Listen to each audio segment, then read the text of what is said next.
मध्य प्रदेश से, जहां मध्य प्रदेश सरकार ने गेहूं और धान की सरकारी खरीदी करने से हाथ खड़े कर दिए हैं, ऐसा दावा किया जा रहा है। और उसके पीछे की वजह पर एक पत्र है जो मुख्यमंत्री डॉक्टर मोहन यादव ने केंद्रीय मंत्री प्रहलाद जोशी को लिखा है। आपको बता दें कि नागरिक आपूर्ति निगम यानी पर चढ़े 77,000 करोड़ रुपए के भारी भरकम कर्ज का हवाला देते हुए प्रदेश सरकार ने केंद्र सरकार से सीधे धान और गेहूं की खरीदने की अपील की है।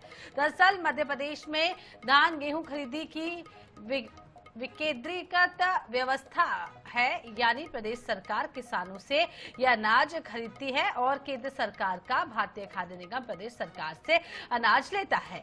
यदि केंद्र सरकार इस प्रस्ताव को मान लेती है तो ये व्यवस्था खत्म होगी और नागरिक आपूर्ति निगम की कोई भूमिका नहीं होगी। अगले सत्र से गेहूं धान की खरीदी सीधे भारतीय खाद्य निगम यानी कि FCI ही करेगा। और सरकार का दावा ये भी है कि व्यवस्था में बदलाव से किसानों या आम जनता पर इसका कोई असर नहीं पड़ने वाला है, लेकिन जानकारों का कहना है कि FCI की गुणवत्ता मानक बेहद सख्त होते हैं, जिससे बड़ी संख्या में किसानों की उपज रिजेक्ट हो सकती है और उन्हें अपनी मेहनत की कमाई औने पौने दामों पर निजी व्यापारियों को बेचने के लिए मजबूर होना पड़ सकता है। उधर विपक्ष भी सरकार के फैसले के विरोध में उतर आया है।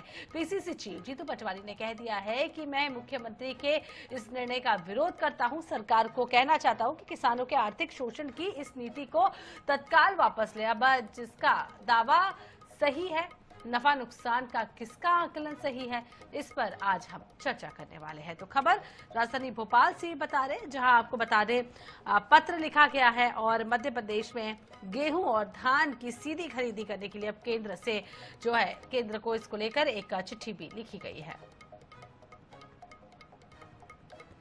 तो चलिए सीधे चलते हैं राजधानी भोपाल। ब्यूरो प्रमुख अनुराग मालवीय हमारे साथ जुड़ चुके हैं। अनुराग जी, बड़ा फैसला और अब ये पत्र लिख दिया गया है केंद्र सरकार को।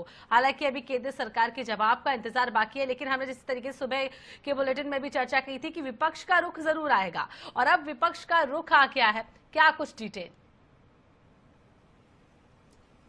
देखिए, निश्चित रूप से ये बहुत बड़े बदलाव की कोशिश है और ये ऐसा बदलाव है जो सीधे सीधे किसानों पर असर डालने वाला है, क्योंकि आपने जानकारी दी है। वो सबसे बड़ी बात यही है कि केंद्र के मानक जो हैं वो बहुत ही ऊंचे होते हैं और उन मानकों पर इतनी आसानी से खरा नहीं उतर सकता मध्य प्रदेश का किसान, क्योंकि जब अनाज की गुणवत्ता की क्वालिटी की जांच होती है खरीदी के पहले, उसमें अभी तक का जो रिजेक्शन परसेंट है वो काफी कम है। लगभग वो 7% to 10% होता था जब मध्य प्रदेश सरकार खरीदी करती थी।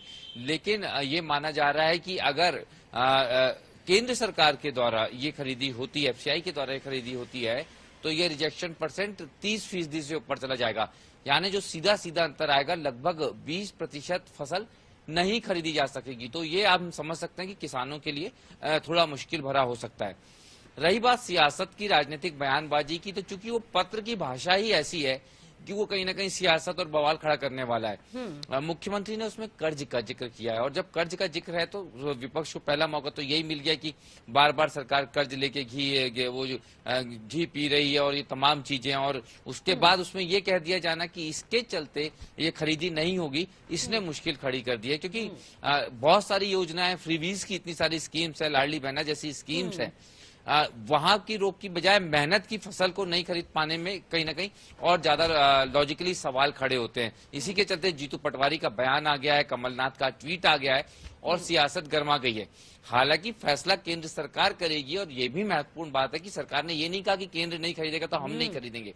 इसलिए किसानों के लिए ऐसा नहीं है कि एकदम से किसान परेशान हो जाए, पहले जवाब का इंतजार होगा और उसके बाद कंसिडरेशन ऑफ क्वालिटी, इस पे भी बात मध्य प्रदेश सरकार कर सकती है। जी अनुराग जी, ये भी समझ रहे, लेकिन यदि केंद्र इस पत्र को लेकर मंजूरी कर देती है, हामी भर लेती है, तो जो अब नुकसान की आप बात कह रहे हैं, जिस तरीके से 20% का नुकसान हो सकता है, उसको लेकर किसानों का क्या रुख हो सकता है? क्या आप किसान उसके बाद आंदोलन पर भी उतर कर आ सकते हैं? निश्चित रूप से उसके बाद ही जो है ना, बहुत सारी मुश्किलें सरकार की खड़ी हो सकती है।